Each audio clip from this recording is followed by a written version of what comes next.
Alrighty, now we've got our, thank you for all your questions, but I'm still trying to get to the questions that were sent in last week and this week. So we've got one here from Mjezu, and says, describe the mechanisms that cause variation within a species.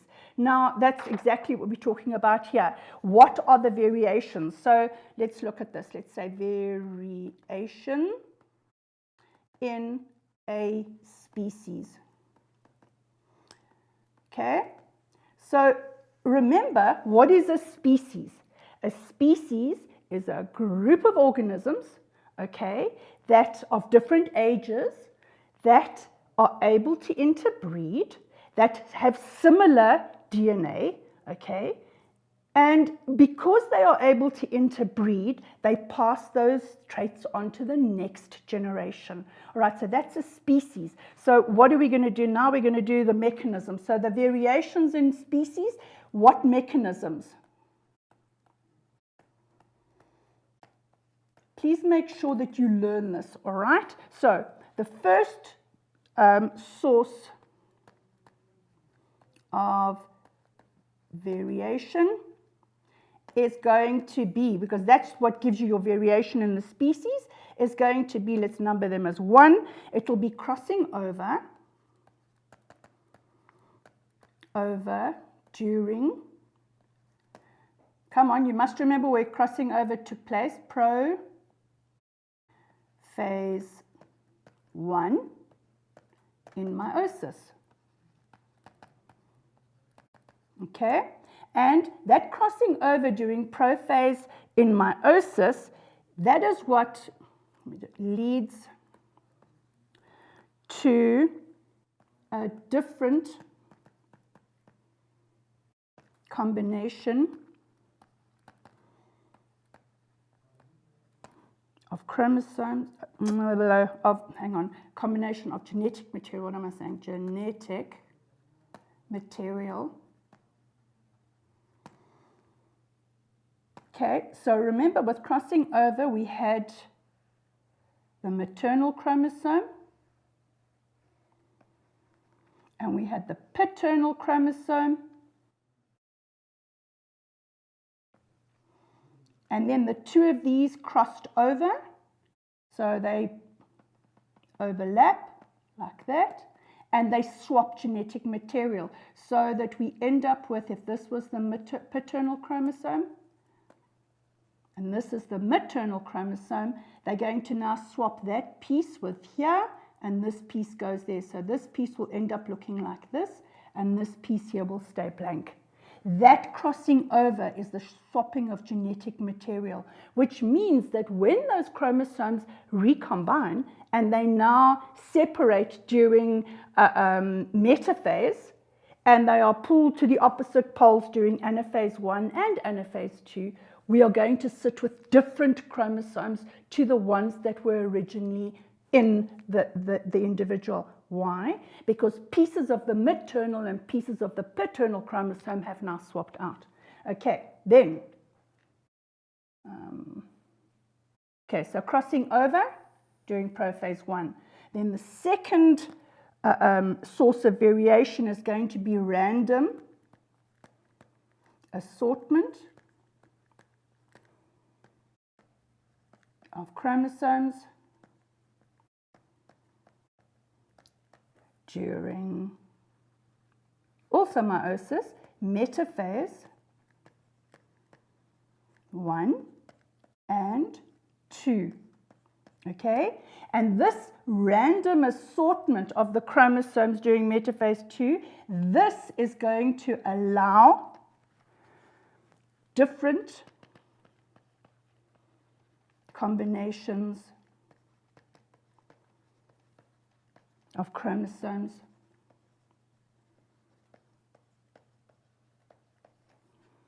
in the ova or sperm cells, depending on if it is in the female or whether it happens in the male. Okay, so now just to refresh your memory here, when we had metaphase, okay, you had the chromosome sitting here like this during metaphase 1. Okay, I'm just going to do 2 of them. And now they're all lined up here. Mind you, I better do another one.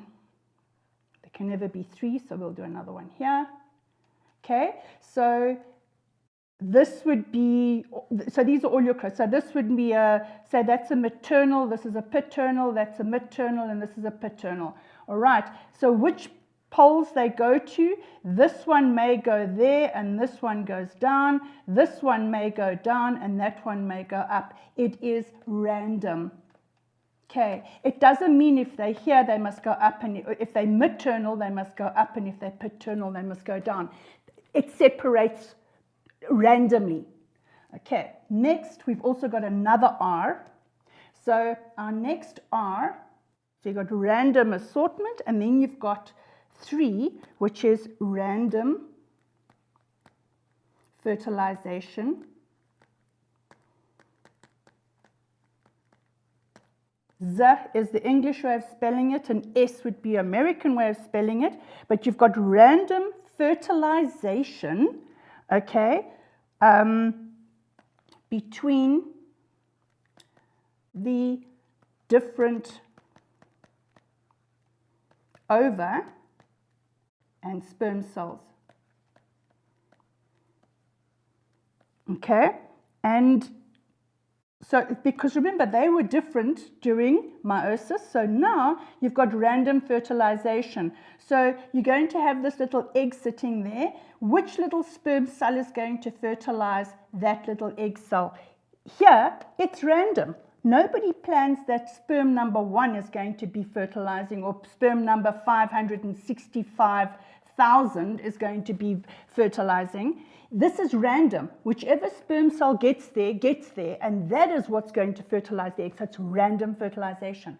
Okay, we've got our third random, which is 0.4, and this is going to be random mating. Okay, and that random mating means that within a species,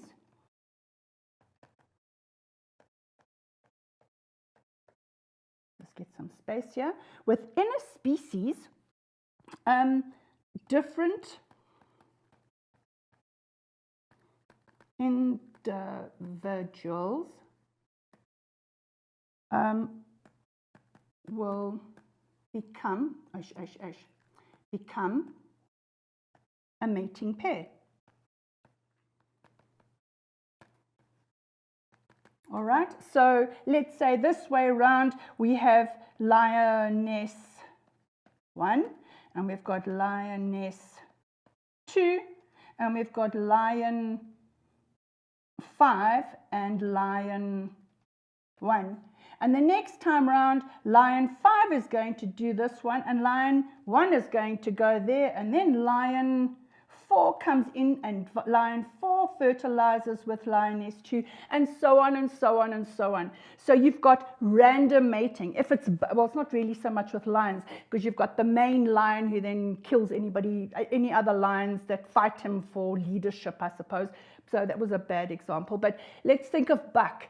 Every time mating season happens, you're going to have the female buck comes on heat, and the male buck that happens to be there, and he is fought off the others, he's the one who's going to get to mate with her. So random mating, okay? And the female can produce a little baby buck with this male, and the next time with that male, and every time it's a different combination of genes. So random mating. So we've now got what was it? Random assortment during metaphase 1 and 2. We've got random fertilization and random mating. And the last,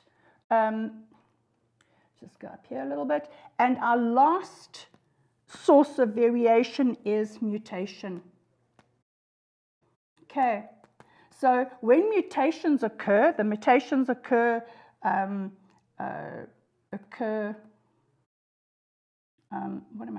occur in a gene, all right? And when that happens, it changes the individual's genetic makeup. Or you can say it changes the genotype. Because you've done genetics, it changes the genotype. And when that genotype has changed, okay, if it is favorable,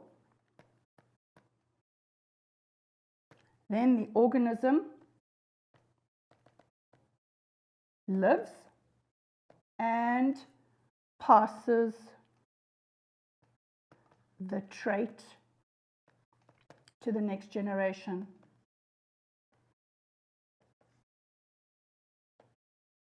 Okay? If it is unfavorable,